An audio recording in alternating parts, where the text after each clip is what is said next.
3 minutes? How am I supposed to talk through 2 years of research and reference High School Musical? And oh, it's already started. Hi everyone, I'm Josh Dolman, a facilitator at Shad Betelgeuse 2020. One of my favorite things about the Shad program is the sense of community that gets built over the course of the month. In fact, the reason why I became a teacher was so that I could create the same sense of belonging for my students that I felt during my own Shad experience. So when I had the chance to design my own research project in my master's degree, I knew exactly what question I wanted to answer. What does it mean for students to belong at school? And how might teachers go about promoting that sense of belonging? Now, sense of belonging might sound like a flimsy term, but it's actually a precisely defined and measured phenomenon in educational research. There are 2 popular scales for measurement. One comes from Carol Goodenoug's seminal study in 1993, and the other from the OECD's triannual PISA survey. And the 2 sources agree that a student belongs at school when they feel accepted, supported, and meaningfully included.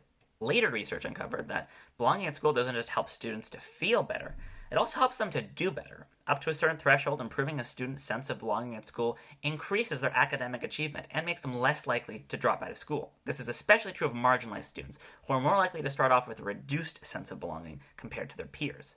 Unfortunately, those same studies indicate that, both in Canada and worldwide, student belonging has been in steady decline for decades. Thankfully, there are some proven methods for increasing student sense of belonging.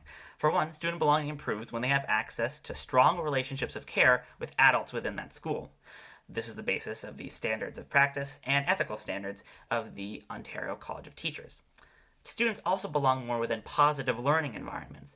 These can be fostered by enforcing discipline, promoting mutual respect, enabling peer support, and collecting regular feedback, all pillars of the Ontario Accepting Schools Act. These policies ostensibly address concerns around student belonging. However, after speaking with some administrators, it seems as though they really only ensure the most basic of student rights in practice. For students to thrive, to truly belong, we cannot stop at what is legally required of us as educators. We must give students the agency to meaningfully influence their school environments. This means giving them a voice when problem solving and dismantling the systemic racism that continues to permeate schools. We must also set high expectations in our schools and strategically help one another to meet those expectations. This applies equally to students and staff, by the way. Finally, we must collaborate both within and beyond our schools to ensure that all of our students' needs are being met. What can I say? When it comes to helping students belong at school, we're all in this together.